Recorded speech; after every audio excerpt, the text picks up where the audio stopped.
어저께 우리 댓글 주신 분 중에 우리 마하트마나 박님께서 저한테 그 얘기를 하셨어요. 그동안 뉴스공장이나 다스베이다에는 왜 안 나왔냐고 이제 이야기를 하세요. 그죠? 나올 만도 한데요. 그죠? 천안함도 새롭게 밝혀진 것들도 많지만 또 세월호에 대해서도 정리한 것들도 있고, 근데 왜 뉴스공장에서 안 불러줄까요? 안 불러주는 겁니다. 전 나가고 싶습니다. 나가고 싶은데 안 불러줍니다. 거기에는 그게 있습니다. 낙곰수 때는 우리 김원희 총수께서 불러주셨어요. 그때 제가 2번 나갔습니다. 낙곰수 때는. 한 번은 이제 제가 단독으로 가서 정리한 거를 발표를 했고요. 한 번은 이제 미국에서 이승은 교수님 또 서재정 박사님께서 이제 한국으로 나오셨을 때 함께 한 번 또 출연을 한 적이 있습니다. 근데 이제 뉴스 공장에서 이렇게 다뤄주면 참 좋을 텐데, 세월호 때, 세월호 때 엔카와 관련된 문제로 제가 그쪽으로 가면은 상당히 곤란해질 텐데, 그래서 분석한 내용을 이렇게 한번 김원준 총수님한테 말씀을 드렸는데, 우리 김 감독님께서 엔카 쪽을 굉장히 또 영화까지 만드셔서 발표까지 하셨잖아요. 그러니 그와 다른 논리에 대한 이야기는 불편한 것 같아요. 그래서 그 뒤로 안 불러주시는 것 같아요.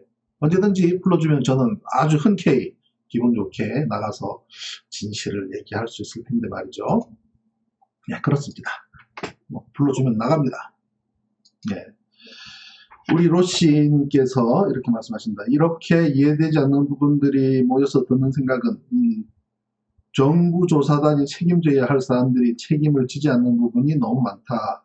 무슨 얘기냐? 한중 줄타기 하는 거 미국에서, 그죠? 바이든이 아프간 철수하자마자 한국에다가 미중 줄타기 하는 건데 그만하라는 메시지를 던지고 있는 이 분위기, 이에 대해서 말씀 주셨는데, 사실 한없이 착한 정부한테 돌아온 것은, 착하고 선한 정부한테 돌아온 것은 볼모 잡히는 것과 그리고 호구 잡히는 것밖에 없다고 생각을 해요. 제가 지난번 7번째 브리핑, 대통령님께 드리는 7번째 브리핑에 그런 내용들로 해서 청와대로도 편지를 보내고 했지만 많이 좀 불편하실 수도 있고, 왜 호구 잡히신 겁니다 라고 제가 말씀드렸으니까 그렇다고요.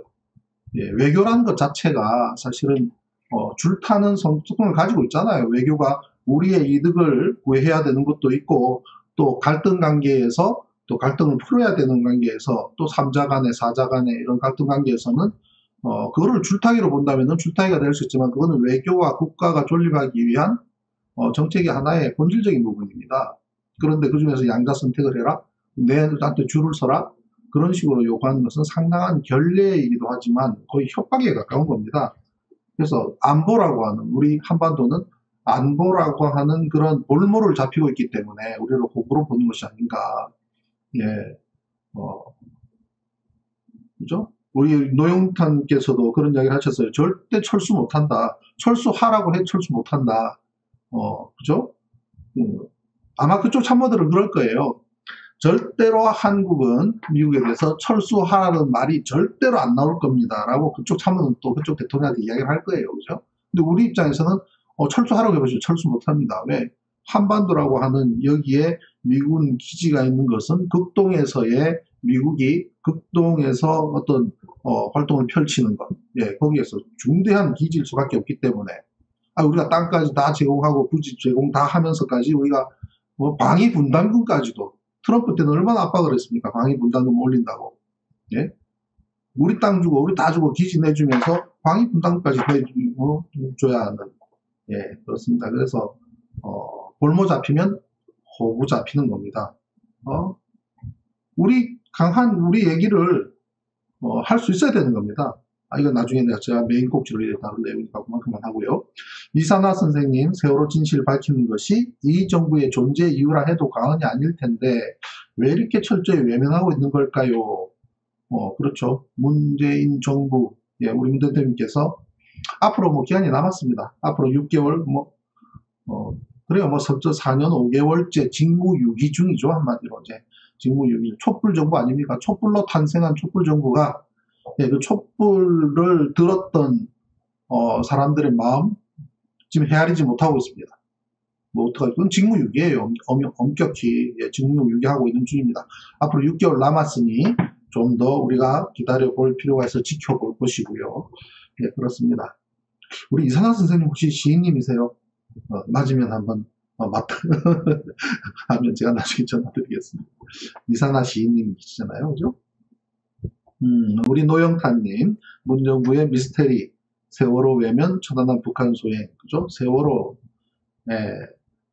지난 검찰 선조위, 선조위 때부터 또 특조위, 그리고 이제 검찰이 또 가져갔다가 또 특검까지 했는데 결국 면죄부만 주는 결과만 내놨습니다.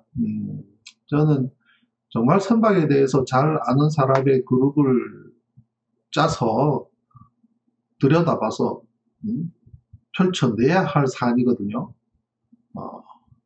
그렇기 때문에 2010년에 천안함 사건에 대해서 확실하게 파헤쳤더라면, 그리고 그 해난 사고를 통해서 나타날 수 있는 모든 것에 대해서 우리가 충분히 펼쳐놨더라면 그대로 세월호에서 밝혀내는 게 굉장히 쉬웠을 터인데 그거를 그때부터 하지 않으니 다 열어젖히지를 못하는 겁니다.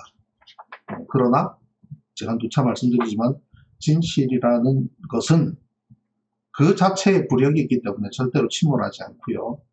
적절한 시기에 또 오릅니다. 그리고 포기하고 지치지 않는 한 반드시 드러나게 되어 있습니다. 네. 예, 진사랑님, 외교적인 결례, 그죠? 맞죠? 그죠? 예, 여기에서 한국의, 미국과 중국 사이에서의 줄타기, 그건 외교적 결례가 아니라 협박입니다, 협박. 예. 미치올린, 한국을 속국으로 여기는 미국.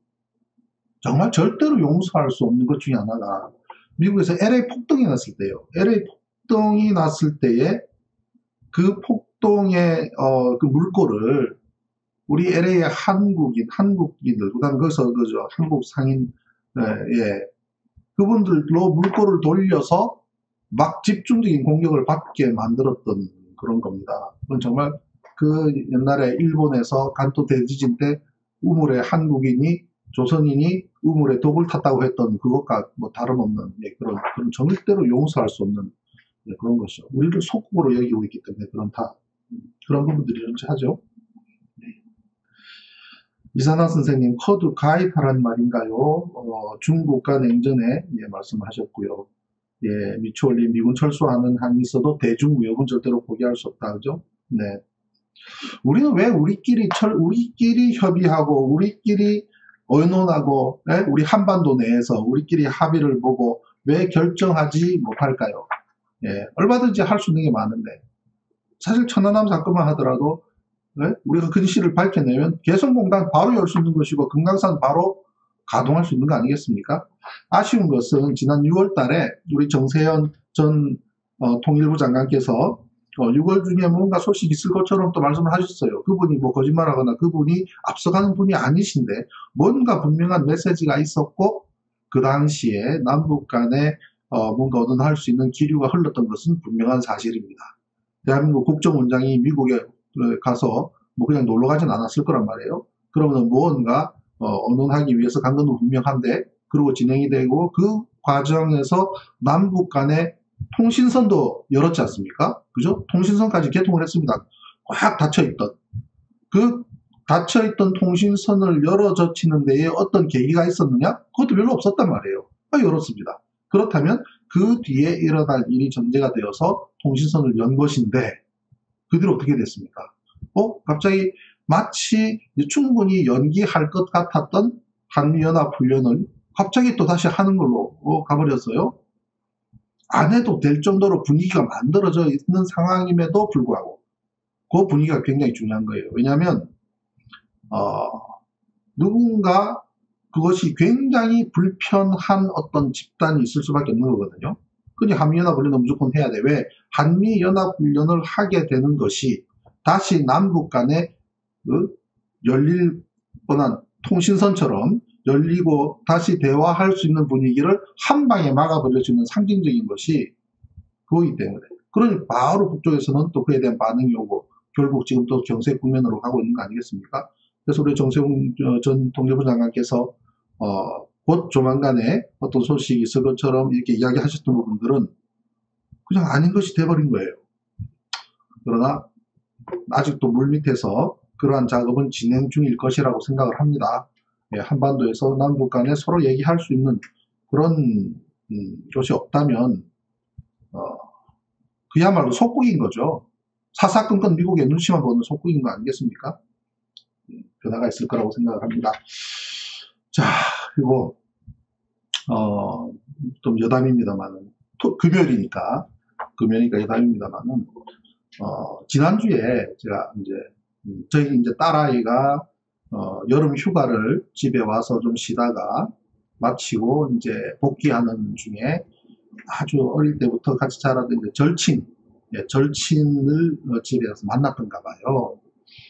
그래서 이제 이렇게 이야기를 하는데, 우리 딸아이는 지금 결혼 정년기에 왔습니다만, 아직 미혼이지만, 그 친구는 이미 좀 결혼을 일찍 해서, 아이를 하나 있고, 또 아이를 또 가진, 예, 그런 상태. 그러니까 또 아이 육아에 힘든 것도 있고, 다시 또 이제 아기를 또 가졌으니, 또 이중으로 또 힘들겠죠. 그래서 그런 얘기를 했답니다. 앉아서 뭐 긴 시간도 아닌데, 시어머니와의 어려운 관계를 계속 이야기를 하더라는 거예요. 그래서 그걸 제가 대화를 할 수 없습니다.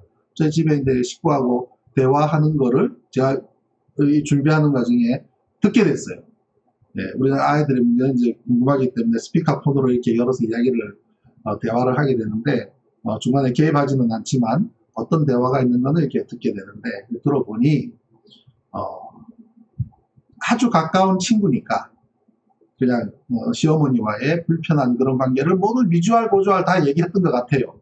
그래 가만히 들으면서 어느 집에나 있을 만한 일이기도 하고 또 시집살이 뭐 시집살이가 아니라도 시부모님과의 어떤 부부간의 힘든 부분이 누구나 다 있을 만한 부분인데 은근히 걱정이 되는 겁니다. 걱정이 되는 것이 그 친구에 대해서도 걱정이 되고 딸아이도 결혼하기 전인데 그런 이야기를 자꾸 듣는 것이 또 그렇잖아요. 그래서 가만히 듣고 있다 제가 나중에 식구한테 그런 얘기를 했습니다. 뭐라고 했냐면 시어머니한테 힘들거나 그 다음에 불편하거나 아니면 섭섭하거나 이해할 수 없거나 하는 느낌이 든다고 하면 쭉 자라는 동안에 내가 나의 어머니로부터 받았던 섭섭함 그 사례를 곰곰이 하나 둘 셋 넷 생각을 해보라고.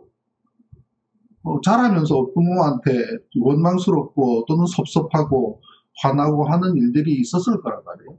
그걸 곰곰이 생각해봐서 이렇게 나란히 놓고 비교를 해봤을 때에 과연 시어머니가 우리 엄마한테 받았던 섭섭함보다 더 큰 것인지 한번 이렇게 비교를 해놓고 이해할 수 없는 것인지 역으로 마찬가지 우리 그런 생각 하잖아요. 사위를 아들처럼 생각을 하고 싶다 그러고 며느리를 딸처럼 생각하고 싶다고는 해도 사위 절대 아들 안 되고 며느리는 절대 딸 안 된다는 말 있지 않습니까? 그런데 저는 그 근원이 뭐냐면 그거라고 생각을 합니다. 그것처럼 가까운 절친이라고 해서 절친한테 이런저런 얘기할 수 있는 거지만 미주알 고주알 고부간에 힘들었던 얘기를 쭉 펼쳐 놓는다고 한다면 얘는 나의 아주 가까운 절친이기 때문에 이야기할 수 있는 부분이긴 하지만 만약에 그것이 한 번, 두 번, 세 번, 네 번 다른 친구도 반복이 계속된다고 하면 내가 장담하건대 앞으로 5년이 됐든 10년이 됐든 부부간에 헤어질 가능성이 매우 높아진다. 그런 이야기를 해주라 그랬어요. 왜냐하면 미워한다 하는 감정이 생기게 되면은 미워서 미운 게 아니라 미워해야 되는 걸로 바뀌어버리는 겁니다. 그것이 누구한테 얘기한다는 것은 사실은 뒷담화잖아요. 뒷담화에 문제가 있다고 생각을 합니다. 며느리가 절대 딸 안 되는 이유는 뒷담화를 하기 때문이라고 생각을 하는 거거든요. 누구한테 내 자식 어디 가서 이야기 안 하잖아요. 내 자식 부족한 거 있고 못난 거 있고 화가 나는 것도 있고 해도 누구한테 가서 내 아들 내 딸 흉보는 부모들 거의 없잖아요. 그런데 왜 사위하고 며느리에 대한 이야기는 너무 쉽게 또는 시어머니, 시아버지, 장인, 장모, 거기는 너무나 쉽게 비난하고 비판하고 주변에다가 이야기를 하는 그거 자체가 결국은 부착되고 굳어지면 미워서 미운 게 아니라 미워해야 되는 사람으로 바뀌게 되는 거예요. 자, 그걸 그대로 지금 우리 현실로 가져와 보자고요. 자, 우리 지금 앞으로 대선 후보 경선을 통해서 우리 민주당 내에서 후보를 한 사람을 뽑아야 되는데 나는 저 사람은 죽어도 미워. 하는 거 보니 미워 죽겠어. 절대로 저 사람은 내가 뽑을 일이 없을 것 같아요. 그렇지만 그렇다 보니 계속 어디 가서 뒷담화를 합니다. 이 사람은 이런 단점이 있고 저거는 못되라고 계속 글을 쓰고 날리고 얘기하고 그것이 계속 반복되다 보면 미워해야 되는 존재로 바뀌는 겁니다. 막 그냥 우리 솔직하게 까놓고 이야기를 해봅시다. 이재명 후보 녹음 내용까지 다 나왔으니 모르는 사람 없지 않습니까? 이렇게 그 내용만 이렇게 들어봐도 그냥 밥 먹고 있던 밥그릇에 확 집어 던지고 싶을 만큼 화가 울었지. 뭐야 이 사람의 인격이 뭐 이거밖에 안 돼? 이 수준밖에 안 돼? 라고 하지만 또 한편으로 돌아보면 그 가정사에 가정간에 얘기했던 게 어떻게 그게 녹음이 돼가지고 바깥으로 튀어나와가지고 가족의 문제가 한 번씩 누구나 폭발할 수 있는 감정의 문제가 그렇지만 그 속에는 인격이라든지 뭐 여러 가지 이런 것들이 있으니까 그냥 먹던 밥그릇 집어 던지고 싶은 마음은 들지만 그래요. 또 이낙연 후보 한번 볼까요? 점잖고 그렇다고 해도 우유부단하고 뭔가 확확 결정해 나갈 수 있는 부분에서 사사건건 우유한 부분 하면은 그야말로 진짜 먹던 우유컵이라도 던지고 싶은 느낌이 들 때가 있단 말이죠. 그러나 좋은 면만 우리가 놓고 본다면 대한민국의 행정을 하는 지사, 그 다음에 지방자치단체장으로서 그 정도로 행정을 과감하게, 그 다음에 발빠르게 그리고 하는 분은 아마 거의 독보적일 거라고 생각해요. 이재명 지사님이. 성남시장 때도 그랬습니다만은 그 행정력만큼은 아마 어느 누구도 구애하지 못할 겁니다. 이낙연 전 대표님 같은 경우는 이낙연 후보님은 언론인 출신이기도 하지만 참 사람을 유화적으로 사람을 포용하고 풀어나가는 데에는 그야말로 또 독보적인 분 아닙니까? 그죠? 그렇게 화 많이 내지 않고 그러다 보니 온갖 10개, 20개의 표정이 따도 동일한 표정이라고 할 만큼 그래서 그런 분의 인품은 정말 지도자로서의 좋은 또 성품을 가지고 계신 분이다. 우리가 단점도 있고 장점도 있지만 우리가 나란히 펼쳐놓고 그 나란히 장점과 단점을 나란히 펼쳐놓고 내가 이해할 수 없는 부분인가 라고 우리가 바라보고 본다면 그것이 고부 간의 갈등이든 부부 간의 갈등이든 또는 사위 며느리와의 갈등이든 딸과의 갈등이든 그것이 전부 다 우리가 이해할 수 있는 부분이다. 근데 그 사이에는 최대한 비난하고 비판하고 미워할 수 있는 요소를 줄여나가는 지혜, 그 다음에 상쇄시킬 수 있는 지혜, 그런 거를 통해서 미워해야만 되는 존재가 아니라 우리가 이해할 수 있는, 포용할 수 있는 그런 사람을 변화하는 것이 아닌가 하는 생각을 한번 해봤습니다. 그건 인트로로 드린 말씀이고요. 그거와 조금 연관되어서 제가 드릴 수 있는 준비한 것은 뭐냐면 이런 얘기가 있습니다. 악의 완성은 선의 얼굴을 갖는 것이다 라는 얘기가 있습니다. 자, 악의 완성은 선의 얼굴을 갖는 것. 느낌이 오십니까? 악이 완성이 되면 그것이 마치 선인 것처럼. 그래서 악의 완성은 선을 갖는 것이다. The perfection of evil has the face of what is good 이라는 건데요. 볼까요? 이명박이 BBK는 내가 만들었습니다. 한 온 세상이 다 아는 사실이고 그 피해자 김경준 씨는 그죠? MB가 BBK 소유자가 아닌 이상 아래와 같은 마음대로 BBK에서 돈을 인출할 수는 없었을 겁니다. 다음에 요겁니다. 유동성 거래 내역까지 펼쳐놓고 이명박 해서 이제 돈 입출금 자기가 마음대로 돈을 쓴 거를 깠죠. 그죠? 크리스토퍼 김경준 씨가. 그래서 MB가 BBK 자금의 인출권이 있다는 사실은 그가 BBK의 소유자임을 입증하는 결정적 증거입니다. 동영상까지 나왔지 않습니까? 내가 1월 달에 BBK를 설립을 했다. 동영상까지 다 나왔는데요. 소유는 분명한 사실이고요. BBK 수사에 대한 최고의 걸림돌은 검찰입니다. BBK 재수사란 결국 검찰의 사건 조작을 수사하는 것이므로 검찰 자체가 죽을 수 있기 때문에 검찰이 상당한 위기감을 느끼고 있습니다. 그래서 억지로 사건 기록 등을 거부하면서 계속 저항하고 최대한 버티려고 하는 것입니다. 크리스토퍼가 김경준 씨는 정말 피를 토하듯이 그냥 이거 그때 그 당시에 트위터로 막 그냥 뭐 썼죠. 그럼에도 불구하고 어떻게 됐습니까? 이명박은 BBK에 대해서 완전히 면죄부를 받았죠. 한 달 안 1월 달에 BBK를 설립하고 본인이 BBK라는 투자자문 회사를 설립을 했다는 것이 육성 영상까지 동영상에 담아 나왔습니다. 그럼에도 불구하고 면죄부를 받았습니다. 누가 면죄부를 줬죠? 다 아시잖아요. 그런데 뜬금없이 이 사람이 나서서 BBK 자기가 막아줬다고 얘기합니다. 홍준표, 홍준표 자유한국당 대선 후보, 그 당시에 이명박 사건 나 아니면 아무도 못 막아요. BBK 사건 막아줘가지고 대통령이 됐는데, 홍준표가 BBK 사건을 막아줬기 때문에 이명박이 대통령이 됐다는 겁니다. 이명박 BBK 검증 내가 다 막아줬다는 겁니다. 근데 실질적으로 우리 알죠? 누가 1등 공신인지 알지 않습니까? 1등 공신은 검찰이었죠. 정치검찰. BBK 수사팀장이었던 이 양반이 MB 정치검찰, 아까 김경준이 얘기했듯이 BBK를 재수사한다는 것은 검찰의 내부, 검찰의 치부, 검찰의 과실을 다시 들여다보는 것이기 때문에 굉장히 곤혹스러웠을 것이다. 그래서 이 양반은 MB에 대해서 면죄부를 줘버립니다. MB 정권 출범의 1등 공신의 역할을 하죠.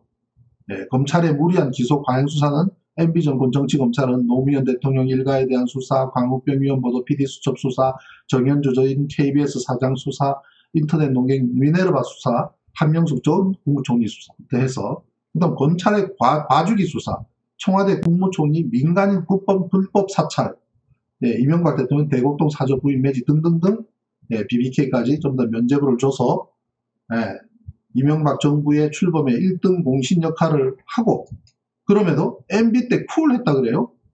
윤석열 총장, 검찰총장을 문재인 정부 들어와서 검찰총장을 만들어줬더니 MB 때 쿨했다고 얘기합니다. MB 정부 쿨했다는 윤석열 오히려 정치 검찰의 전성기를 구가를 합니다. 그렇지 않습니까? 그죠? MB맨이었죠. MB 정권 출범 이후에 범죄정보 2담당관, 중수 1과장, 중수 2과장 등 요직 임명으로 쭉쭉쭉 올라갔죠. 그렇지 않습니까? 그죠? 자, 박근혜 정부. 박근혜는 세월호 침몰 사건. 세월호 침몰 때 머리 손질했다. 그 다음 국정농단. 결국은 이 이명박, 박근혜 두 사람이, 전직 대통령이 이러한 국정농단과 그러한 걸로 해서 구속이 됐죠. 촛불혁명 때문에 구속이 됐죠. 그 두 사람을 구속이 됐던 배경에는 우리 국민들이 이거는 아니다라고 들고 일어났던 게 중심이 있었기 때문에 가능한 겁니다.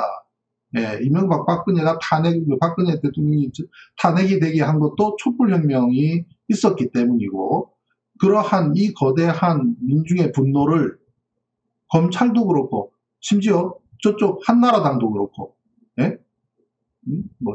한나라당, 자유한국당, 미래통합당, 당명이 계속 바꾸니까 어쨌든 그냥 하나로 그냥 통칩시다. 그들조차도 탄핵을 하지면 자신들이 존립할 수 없다는 위기에 왔기 때문에 결국은 구속이 되고 정권도 물러나고 한 거 아니겠습니까? 그래서 촛불혁명을 통해서 우리 새로운 정부가 탄생을 한 겁니다.